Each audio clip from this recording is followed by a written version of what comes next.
అధ్యాయం 18 నుంచి 22 వరకు మనందరం కూడా కలిసి చదువుకుందాం. విలాప వాక్యములు 2వ అధ్యాయం 18 నుంచి 22 వరకు మనందరం కూడా కలిసి చదువుకుని ప్రార్థనలో ప్రవేశిద్దాం. జనులు హృదయపూర్వకంగా యెహోవాకు మొరపెట్టుదురు. సియోను కుమారి ప్రాకారమా, నదీ ప్రవాహం వలె దివారాత్రము కన్నీరు పార్నిము. విరామం కలగనీయకుము, నీ కంటి పాపను విశ్రమింపనీయకుము. నీవు లేచి మొదటి జామున మొరపెట్టుము. నీళ్లు కుమ్మరించినట్లు ప్రభు సన్నిధిని నీ హృదయమును కుమ్మరించుము. నీ పసిపిల్లల ప్రాణము కొరకు నీ చేతుల్లో ఆయన తట్టు ఎత్తుము. ప్రతి వీధి మొక్కను ఆకలి కొనిన వారు మూర్ఛలేస్తున్నారు. నీవు ఎవని ఎడల ఈ ప్రకారం చేసితో యెహోవా దృష్టించి చూడుము. తమ గర్భఫలమును తాము ఎత్తుకొని ఆడించిన పసిపిల్లలను స్త్రీలు భక్షించుట తగున. యాజకుడును ప్రవక్తయు ప్రభు యొక్క పరిశుద్ధాలయమునందు హతులగుట తగున. ఎవడును వృద్ధుడును వీధుల్లో నేలను పడి ఉన్నారు. నా కన్నికలను నా యవనులను ఖడ్గం చేత కూలి ఉన్నారు. నీ ఉగ్రత దినమున నీవు వారిని హతము చేసితివి. దయతలచగా వారందరినీ వధించితివి. ఉత్సాహ దినమున జనులు వచ్చినట్లుగా నలుదిశల నుండి నువ్వు నా మీదకి భయత్వత్వములు రప్పించితివి. యెహోవా ఉగ్రత దినమున ఎవడును తప్పించుకొన లేకపోయిను, శేషమేమియు నిలవలేకపోయిను. నేను చేతుల్లో ఆడించి సాకిన వారిని శత్రువులు హరించి వేసి ఉన్నారు. మనందరికీ బాగా తెలిసిన అంశమే. మరొకసారి దేవుని సాహిత్యం దేవుని వైపు చూద్దాం. పరిశుద్ధమైన తండ్రి, నిత్యుడైన దేవ, సమాధానకర్తకు అధిపతి దేవాన్ని కొందనాలు. ఈ ఉదయకాల సమయంలో కొద్ది సమయం ఈ విధంగా ప్రార్థన నిమిత్తం నీ తట్టు తిరగడానికి మీరు ఇస్తున్న గొప్ప దానికి కొరకు వందనాలు. తిరిగేంతవరకు పాఠం ద్వారా మైంపరచడానికి మీరు ఇచ్చిన గొప్ప దానికి కొరకు వందనాలు. తిరిగి ప్రభా మా కొరకు ఈ చదవబడిన లేఖన భాగాల్ని మీరే విరించి వడ్డించమని ప్రార్థన చేస్తున్నాం. నీ దాసుడు ప్రభా నిస్సహాయుడు, బలహీనుడు, నీ దాసుడి యొక్క హద్దుబాట్లు నీకు తెలుస్తాను. అటు విధంగా ప్రభా నీ దాసుడికి నీ యొక్క ఆత్మ సహాయాన్ని దయచేయండి. మీరే మీ కొలతలేని ఆత్మశక్తినిచ్చి ప్రభా మీరే నిలబెట్టుకుని వాడుకోమని ప్రభాని యేసుక్రీస్తు పేట ప్రార్థన చేస్తున్నాం తండ్రి, ఆమేన్. విలాప వాక్యములో ఈ మాట మనందరికీ బాగా తెలుసు. నువ్వు లేచి రేయి మొదటి జామున నీ యొక్క పసిపిల్లల కొరకు మొరపెట్టు. ఎందుకంటే ఈ యొక్క 18వ వచనం నుంచి 22 వరకు మనం చదివితేనే దీన్ని అర్థం చేసుకోగలం. 18వ వచనం నుండి 22 వరకు మనం చదివితేనే దీన్ని అర్థం చేసుకోగలం. ఎందుకంటే ప్రవక్త అయిన ఇర్మియా విలపిస్తున్నాడు. విలాప వాక్యములు అంటేనే ప్రవక్త అయిన ఇర్మియా విలపిస్తున్నాడు. దేని కొరకు విలపిస్తున్నాడంటే, యెరూషలేము నగరము పాడైపోయింది, యెరూషలేము నగరాన్ని ముట్టడించారు. యెరూషలేము నగరంలో అనేక దినాలు ముట్టడి వేయటం ద్వారా ధనికులేమి ఇంకా అనేకులేమి వారందరూ కూడా అనేకమైన బాధలు పడుతున్నారు. వారితో పాటు ముఖ్యంగా పసిపిల్లలు అనేక రకాలుగా బాధలు పడుతున్నారు. పెంచిన తల్లులే వారిని భక్షిస్తున్నారు. ఆ పసిపిల్లల కొరకు ప్రార్థన చేయమని ఈ మాట చెప్తున్నాడు ఇర్మియా. ఎందుకు చెప్తున్నాడు ఈ మాట అంటే, అనేక దినాలు ఆ యొక్క ముట్టడి వేయబడింది యెరూషలేము పట్టణం. ఆ యెరూషలేము పట్టణం ముట్టడి వేయబడటం ద్వారా ఆ యొక్క పట్టణంలో కరువు వచ్చింది. ఆ కరువు పరిస్థితుల ద్వారా పెంచిన తల్లులే ఆ యొక్క పిల్లల్ని, చంటి బిడ్డల్ని భక్షిస్తూ ఉన్నారు. ఆ పరిస్థితి చూసి ప్రవక్త విలపిస్తున్నాడు. అందుకే చంటి బిడ్డల కొరకు ప్రార్థన చేయమని అంటున్నాడు. ఏంటంటే, నువ్వు లేచి రేయి మొదటి జామున నీ యొక్క పిల్లల కొరకు నీళ్లు కుమ్మరించినట్లు యెహోవా సన్నిధిలో నీళ్లు కుమ్మరించు. ఎందుకంటే ఆ యొక్క యెరూషలేములో మిగిలి ఉన్న ఆ యొక్క చిన్న పిల్లల కొరకు ప్రార్థన చేయమని ఆ యొక్క ఇర్మియా తెలియజేస్తున్నాడు. ఆ పరిస్థితి ఎలాంటిదంటే, కఠినమైన పరిస్థితి. శత్రువు దాడి చేశాడు. చుట్టూ పట్టణాన్ని అంతటినీ కూడా బయట నుంచి ఏమి రానివ్వట్లేదు, ఇటు నుంచి అటు వెళ్ళట్లేదు. ఆ పరిస్థితుల్లో ఏమవుతుందంటే కరువు వచ్చింది యెరూషలేము పట్టణానికి. ఆ కరువు పరిస్థితుల్లో ఏమైందంటే చంటి బిడ్డలు కూడా అనేక రకాలుగా ఇబ్బందులు పడుతున్నారు. అయ్యో పాపం చంటి బిడ్డలను మీరు జ్ఞాపకం చేసుకుని వారి కొరకు ప్రార్థన చేయడని ఇక్కడ ప్రవక్త పిలుపునిస్తున్నాడు. నిజమే, ఎలా కొంచెం సేపు మనం ధ్యానించుకుని ముందుకెళ్తాం. ఎందుకంటే నేటి దినంలో మన యొక్క పిల్లల కొరకు కూడా మనము విజ్ఞాపన చేయాలి. ఎందుకంటే నేటి దినాల్లో మన యొక్క పిల్లలు కూడా అనేక రకాలుగా ఇబ్బందులు పడుతున్నారు. ఎందుకంటే వారు కూడా భయంకరమైన ఈ యొక్క లోకంలోనే జీవిస్తున్నారు. వారు కాపాడబడాలంటే లేచి రేయి మొదటి జామున నీ యొక్క చంటి బిడ్డల కొరకు నా సన్నిధిలో నీళ్లు కుమ్మరించినట్లు మొరపెట్టమని ప్రవక్త పిలుపునిస్తున్నాడు. అట్లాగే మన యొక్క చంటి బిడ్డల కొరకు, మన యొక్క పిల్లల కొరకు మనం కూడా లేచి రేయి మొదటి చావునే మనం ప్రార్థన చేయవలసిన వారికి ఉంటుంది. ఇంకా ముందుకు వెళదాం. ఇక్కడ 18వ వచనం చూస్తే విలాప వాక్యములు 2వ అధ్యాయము 18వ వచనం మొదటి మాట ఏం చెప్తాడంటే ప్రవక్త, జనులు హృదయపూర్వకంగా యెహోవాకు మొర పెట్టుదురు. మనము మొరపెట్టేటప్పుడు ఏ విధంగా పట్టాలంటే హృదయపూర్వకంగా మొరపెట్టాలంట. కొన్నిసార్లు మనం మొరపెడతాం కానీ హృదయపూర్వకంగా మొరపెట్టాం. అందుకని ఇక్కడ ప్రవక్త ఏం చెప్తాడంటే జనులు మొరపెట్టినప్పుడు హృదయపూర్వకంగా మొరపెడతారు. మనందరికీ తెలుసు కదండి, కీర్తన గ్రంథంలో నిజంగా మొరపెడితే దేవుడు ఆలకిస్తాడు, తప్పక ఆలకిస్తాడు నీకు నాకు.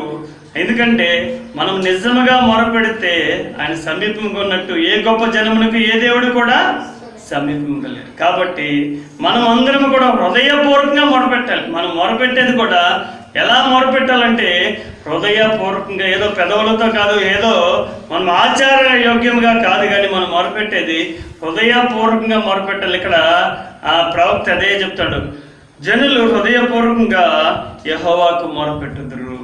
మనం మొరపెట్టే మొర ఎలా ఉండాలంటే ప్రార్థనలో మనం దేవుని తట్టు తిరిగినప్పుడు, హృదయపూర్వకంగా దేవుని తట్టు తిరిగినప్పుడు మన ప్రార్థన దేవుడు ఆలకిస్తాడు. హృదయము దేవుడు, ఎందుకంటే మనుషులైతే పై రూపాన్ని లక్ష్యం చేస్తారు, దేవుడైతే హృదయాన్ని చూసే దేవుడు. మనం హృదయపూర్వకంగా మనకే దేవుడికి ప్రార్థన చేస్తున్నామా లేదా? దేవుడు ఎందుకు చూస్తాడు అంటే హృదయపూర్వకంగా మొరపెట్టాలి. ఎందుకంటే దేవుడు మన యొక్క హృదయాన్ని చూసేవాడు ఉన్నాడు. మన హృదయంలో నుంచి వస్తుందా ప్రార్థన, మన పెదవుల నుంచి వస్తుందా? కొన్నిసార్లు మనం ఏం చేస్తామంటే పెదవుల నుంచి ప్రార్థన చేస్తాము కానీ హృదయంలో నుంచి రాదు. అందుకని ఇక్కడ ప్రవక్త ఏం చెప్తాడంటే జనులు మొరపెడుతున్నారు కానీ వారు ఎలా మొరపెడుతున్నారంటే హృదయపూర్వకంగా మొరపెట్టుదురు, హృదయపూర్వకంగా మొరపెట్టుదురు.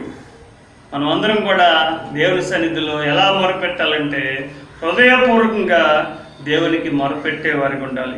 ఇంకా కిందకు వస్తే ఇక్కడ ఏమంటున్నాడంటే ప్రవక్త, సియోను కుమారి ప్రాకారమా అంటున్నాడు. సియోను కుమారి అంటే పాడైపోయిన మిగిలి ఉన్న ఆ యెరూషలేము పట్టణాన్ని ఇలా పిలుస్తున్నాడు ప్రవక్త. ఇర్మియా ప్రవక్త ఏం చెప్తున్నాడంటే పాడైపోయింది అక్కడికి పట్టణము, ఆ మిగిలిపోయిన పట్టణాన్ని ఈ మాట పిలుస్తాడు, సియోను కుమారి ప్రాకారమా అని పిలుస్తాడు. ఇదే అధ్యాయంలో 8వ వచనంలో మనం చూస్తే ఈ మాట మనకు వస్తుంది. చూడండి, ఆ మాట చదవండి ఎవరైనా. సియోను కుమారి యొక్క ప్రాకారములను పాడు చేయుటకు యెహోవా ఉద్దేశించును, నాశనం చేయుటకు తన చెయ్యి వెనుక తీయక ఆయన కొలనూలు సాగచేలాగెను. ప్రహరియు ప్రాకారమును దీని గురించి మూలుగుచున్నవి, అవి ఏ రీతిగా ఏకరీతిగా క్షీణించుచున్నవి. ఎందుకంటే సియోను కుమారి అంటే దేవుని యొక్క పట్టణము, యెరూషలేము. ఎందుకంటే ప్రాకారాలన్నీ కూడా పాడు చేయటికి యెహోవా ఉద్దేశించినని ఇక్కడ 8వ వచనంలో తెలియజేయబడుతున్నది. సియోను కుమారి యొక్క ప్రాకారములను పాడు చేయుటకు యెహోవా ఉద్దేశించును, నాశనం చేయుటకు తన చెయ్యి వెనుక తీయక ఆయన కొలనూలు సాగలాగెను. ప్రహరియు ప్రాకారమును దీని గురించి మూలుగుచున్నవి, అవి ఏకరీతిగా క్షీణించు. అందుకంటే సియోను కుమారి అంటే మిగిలి ఉన్న పట్టణము. మనం జ్ఞాపకం చేసుకోవాలంటే యెరూషలేములో పట్టణం మీదకి దాడి వచ్చింది, శత్రువులు దాడి చేశారు. ఆ మిగిలిపోయిన పట్టణము ఆ పట్టణం గురించి ఇక్కడ ప్రవక్త చెప్తున్నాడు, సియోను కుమారి అని. ఇంకా ముందుకు వెళ్దాం. ఇదే 18వ వచనంలో, నదీ ప్రవాహము వలె దివారాత్రములు కన్నీరు పారనిమ్ము అంటున్నాడు. ఇక్కడ ఎలా పారనివ్వాలంటండి? నదీ ప్రవాహము వలె మనము దేని కొరకు అంటే ఆ యొక్క యెరూషలేము పాడైపోయిన పట్టణం కొరకు కన్నీరు కార్చమని ఇక్కడ ప్రవక్త చెప్తున్నాడు, సియోన్ కుమారి అని. ఎందుకంటే సియోన్ కుమారి అంటే ఇందాక చూసాం కదా, మిగిలిపోయిన ఆ పట్టణం. ఈ దేని కొరకు ఇట్లా నదీ ప్రవాహము లేదా దివారాత్రము కన్నీరు పారనిమ్ము, విరామము కలగనీయకము, నీ కంటి పాపను విశ్రమింప నీకు. దేని కొరకు అంటే ఆ యొక్క పట్టణం కొరకు మీరు కన్నీరు కార్చండి. 11వ వచనంలో చూస్తే ఆ మాట చూడండి. ఇదే అధ్యాయము 11వ వచనం. నా జనుల కుమారికి కలిగిన నాశనం చూడగా నా కన్నులు కన్నీటి చేత క్షీణించుచున్నవి, నా అంతరంగము శోభిల్లుచున్నది, నా కలేజము నేల మీద ఒలుకుచున్నది. శిశువులను చంటి బిడ్డలను పట్నపు వీధుల్లో మోచరిల్లెదరు. ఎందుకంటే ఆ పట్టణానికి కలిగిన దుస్థితిని చూసి మనం కన్నీరు కార్చాలని ఇక్కడ ప్రవక్త తెలియజేస్తున్నాడు. ఆ పట్టణంలో ఎలాంటి వారు ఉన్నారంటే శిశువులు, చంటి బిడ్డలు పట్టపు వీధుల్లో ఎలాంటి వారుగా ఉన్నారంటే మోచరిల్లే వారుగా ఉన్నారు. అందుకని ఇక్కడ ఈ వచనం చెప్తున్నాడు, 19వ వచనం, నువ్వు లేచి, మనందరం కూడా కలిసి చదువుతాం ఎందుకంటే మనందరికీ బాగా తెలిసిన వచనం. నీవు లేచి మొదటి జామున మొరపెట్టుము, నీళ్లు కొమ్మరించినట్లు ప్రభువు సన్నిధిని నీ హృదయమును కొమ్మరించుము. నీ పసిపిల్లల ప్రాణము కొరకు నీ చేతులు ఆయన తట్టు ఎత్తుము. ప్రతి వీధి మొగ్గను ఆకలి కొని వారు మోచరిల్లుచున్నారు.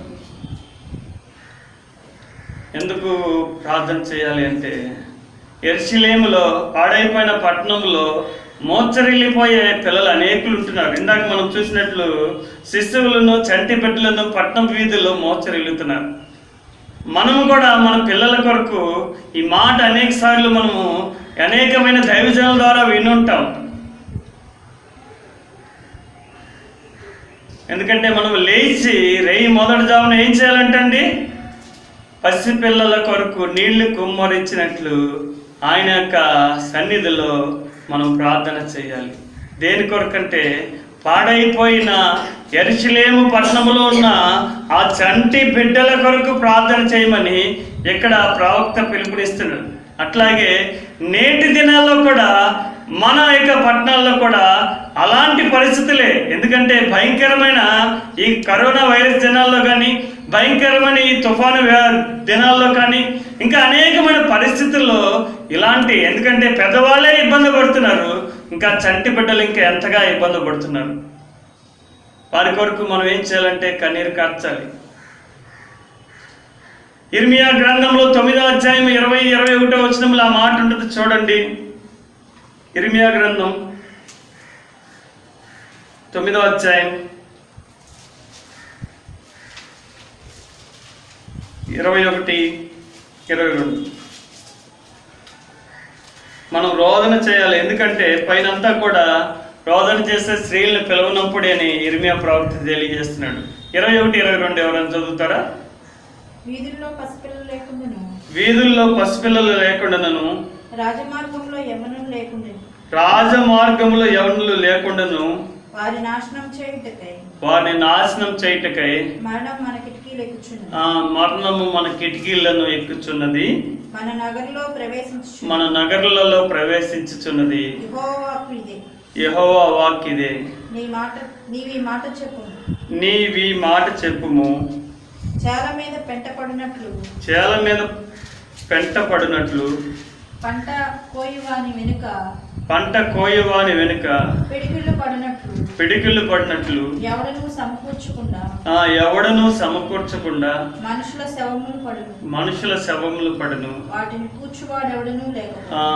కూర్చువాడు ఎవడను కూడా లేకపోతే. ఎందుకు మనము కన్నీరు కార్చాలి, ఎందుకు రోదనం చేయాలి అంటే ఎలాంటి పరిస్థితులు అంటే వీధుల్లో యవనులు లేకుండా, పసిపిల్లలు లేకుండా, ఆ యొక్క వీధుల్లో ఎలాంటిదంటే మరణము కిటికీలను ఎక్కుతున్నది, మన నగరాలలో ప్రవేశించుతుంది.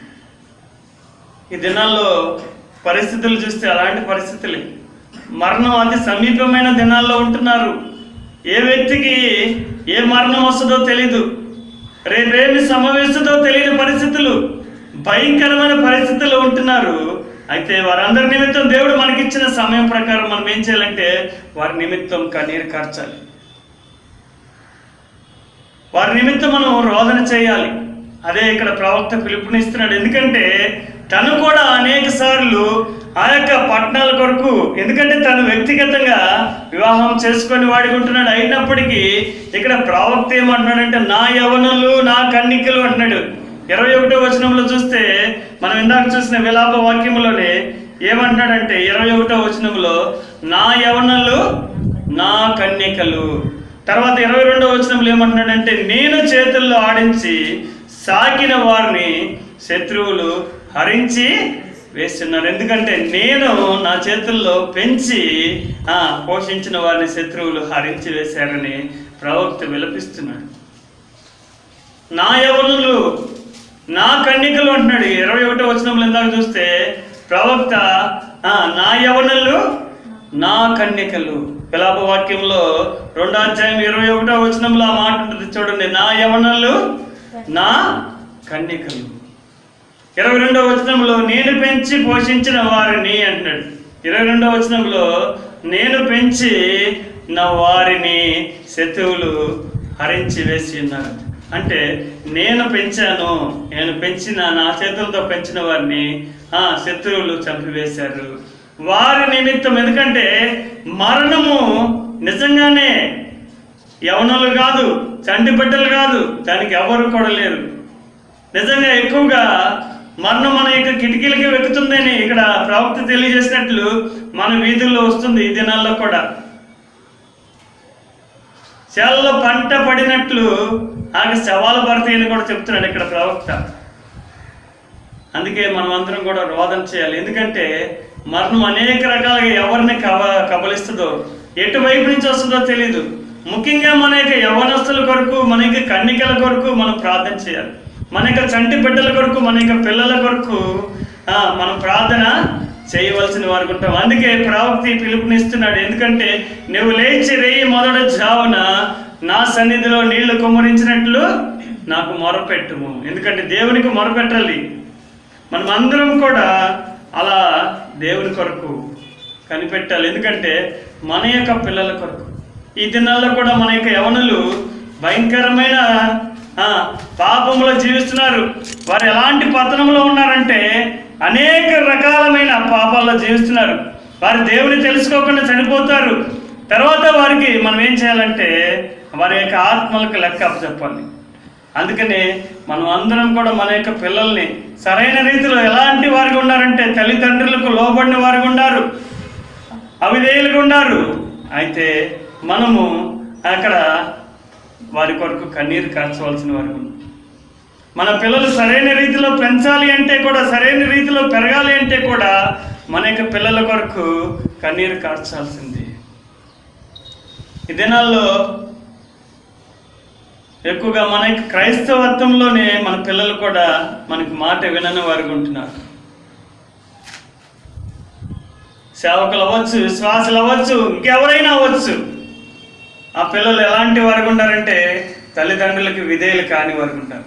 అయితే మనం లేచి రేయి మొదటి జామున మనం ఏం చేయాలంటండి, దేవుని సన్నిధిలో వారి నిమిత్తం ప్రార్థన చేయవలసిన వారు ఉంటారు. ఇంకా ముందుకు వెళ్దాం.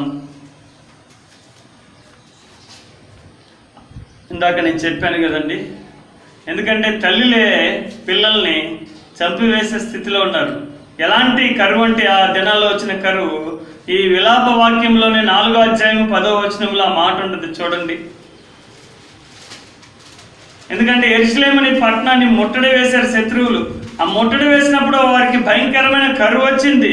ఆ కరువు వచ్చినప్పుడు ఆ యొక్క తను పెంచిన పిల్లల్ని తల్లులు 4వ అధ్యాయం 10వ మా మాట చదవండి. విలాప వాక్యములు 4వ అధ్యాయం. వాత్సల్యము లేక ఆ, స్త్రీలు చేతులు తాము కనిన పిల్లలను వండుకొని తమ కన్న పిల్లల్ని వండుకు తిన్నారంట. ఆకలికి తాళలేక వారు ఏం చేశారంటే తమ కనిన పిల్లల్ని వండుకు తిన్నారు. నా జనుల కుమారికి వచ్చిన నాశనంలో వారి బిడ్డలు వారికి ఆహారమైంది. ఎందుకంటే నా జనుల కుమారికి వచ్చిన నాశనము అంటే నా జనుల కుమారి ఏదో అనుకున్నాం ఇందాక, యెరూషలేము దేవుని యొక్క పట్టణము. ఆ పట్టణానికి వచ్చిన నాశనములో ఇట్లాంటి పిల్లలందరూ కూడా పాడైపోయారు, ఇలాంటి పిల్లలందరూ కూడా మరణంలోకి వెళ్ళిపోయారని ప్రవక్త జ్ఞాపకం చేసుకుంటూ విలపిస్తున్నాడు. ఈ యొక్క 2వ అధ్యాయం అంతా కూడా చూస్తే ప్రవక్త అయిన ఇర్మియా విలపించటమే చూస్తాం మనం ఇక ఈ అధ్యాయంలో కూడా. ఎందుకంటే సియోను కుమారి అంటున్నాడు. సియోను కుమారి అంటే ఇందాక చూసాం కదా, పాడైపోయిన పట్టణంలో మిగిలి ఉన్న భాగము. యెరూషలేములో ఆ దినాల్లో వచ్చిన కరువు, ఆ శత్రువు ముట్టడి వేయటం ద్వారా తన కన్న పిల్లల్ని వారు ఏం చేశారంటే తల్లులు వండుకుని తిన్నారు. అందుకని వారి నిమిత్తం ప్రార్థన చేయమని పిలుపునిస్తున్నాడు. ఈ వచనం అందుకే చెప్తున్నాడు. అయితే నేటి దినాల్లో మన కొరకు అన్వయించుకోవాలి. ఈ వచనం ఏంటంటే ఆ దినాల్లో యెరూషలేము కొరకు ప్రవక్త తెలియజేశాడు. నేటి దినాల్లో మన యొక్క వ్యక్తిగతమైన మన పిల్లల కొరకు, మన దేశంలో పిల్లల కొరకు, మన యొక్క దేశంలో ఉన్న ప్రజల కొరకు మనం అన్వయించుకోవాలి. అవును, లేచి మొదటి జాబులో మనం ఏం చేయాలి అంటే మన యొక్క పిల్లల కొరకు మనం పెట్టేవారిగా ఉండాలి. ఈ దినాల్లో మరణము మన కిటికీలకి ఎక్కుతుంది. మనము ఎవరు చనిపోతారో తెలియదు, కానీ వారందరూ కూడా ఏం చేయబడాలంటే రక్షణ పొందాలి, దేవుని మార్గంలోనికి నడిపించబడాలి. ఏం చేయబడాలండి? మన పిల్లలు, మనం కాదు, మనతో పాటు మన పిల్లలు కూడా రక్షణ మార్గంలోనికి నడిపించాలి. అంటే వారి నిమిత్తం మనము ప్రార్థన చేయవలసిన వారిగా ఉన్నాం. ఎందుకంటే మొదటి జామున లేచి నీ పిల్లల కొరకు నా సన్నిధిలో నీళ్లు కుమ్మరించినట్లు కుమ్మరించు. ఎందుకంటే తల్లిదండ్రుల ప్రార్థన ఎంతో అవసరం. ఈ దినాల్లో పిల్లలు కాపాడబడాలి అంటే తల్లిదండ్రుల ప్రార్థన ఎంతో అవసరం. మనము తండ్రులుగా మనం వారికి ఏమి ఇస్తామంటే ఆస్తిపాస్తులు ఇస్తాం. అది కాదు ఇచ్చేది. మనం ఇవ్వాల్సింది వారి నిమిత్తం విజ్ఞాపన చేయాలి, వారి నిమిత్తం ప్రార్థన చేయవలసిన స్థితిలో ఉంటున్నాం. అవును, మనం 2వ కొరింథీయులకు రాసిన పత్రిక 12వ అధ్యాయం 14వ వచనంలో ఆ మాట ఉంటుంది చూడండి. పిల్లలు తల్లుల కొరకు కాదు కానీ తల్లిదండ్రులు పిల్లల కొరకు ఆస్తిని సంపాదించాలి. అట్లాగే ఆ మాట ఉంటుంది చూడండి. 2వ కొరింథీయులకు రాసిన పత్రిక 12వ అధ్యాయం 14వ వచనం చివరి ఉంటుంది ఆ మాట.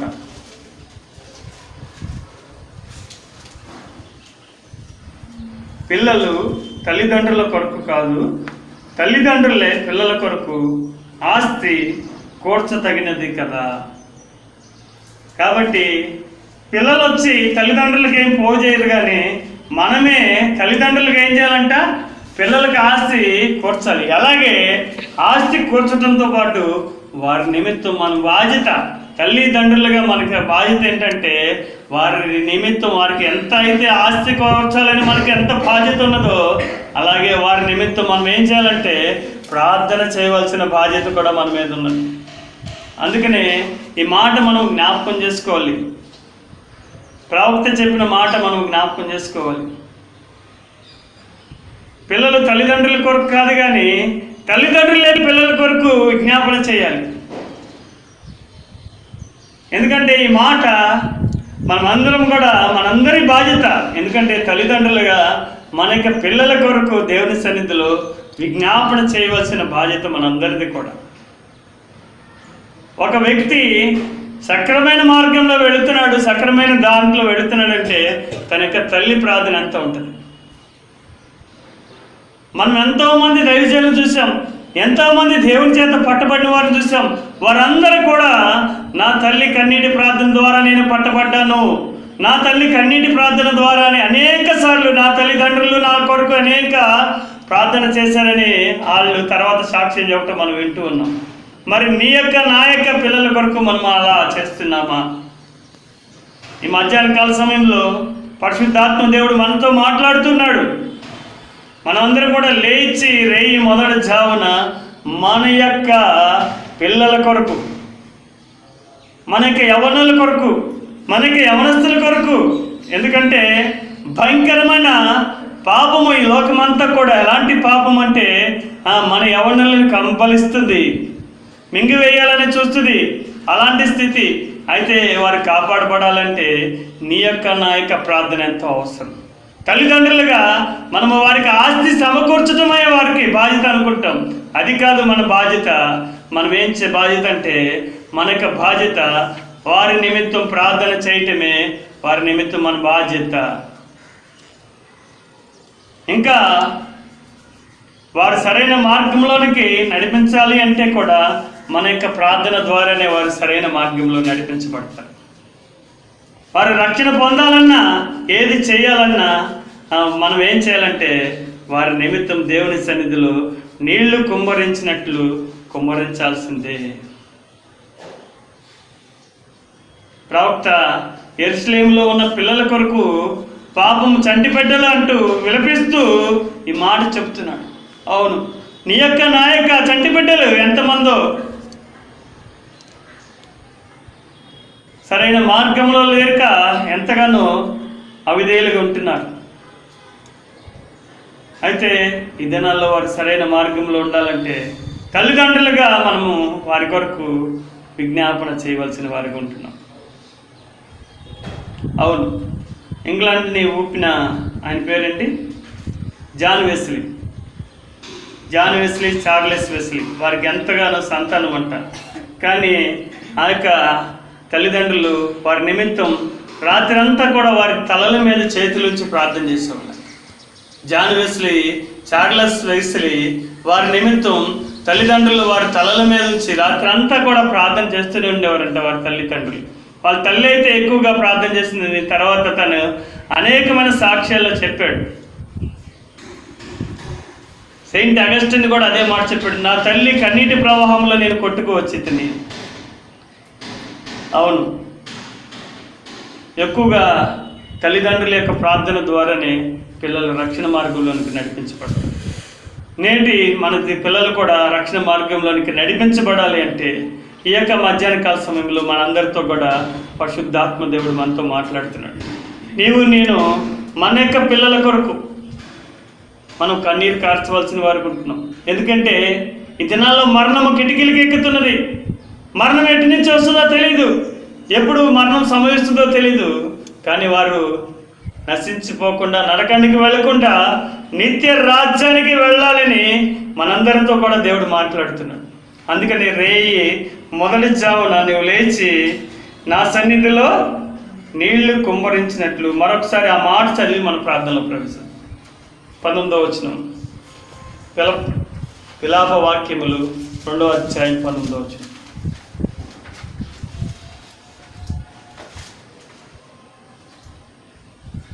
నీ కంటి పాపను విశ్రమింపనీకుము అంటాడు. ఇక్కడ ప్రవక్త ఏమంటున్నాడంటే మన కంటి పాపను విశ్రమింపనీయకూడదంట. విశ్రమింపని అంటే నిద్రపోని మాకు అని. 19వ వచనం అందరూ చదువుతామండి. నీవు లేచి రేయి మొదటి జామున మొరపెట్టుము, నీళ్లు కుమ్మరించినట్లు ప్రభు సన్నిధిని నీ హృదయమును కుమ్మరించుము. నీ పసిపిల్లల ప్రాణము కొరకు నీ చేతుల్లో ఆయన తట్టు ఎత్తుము.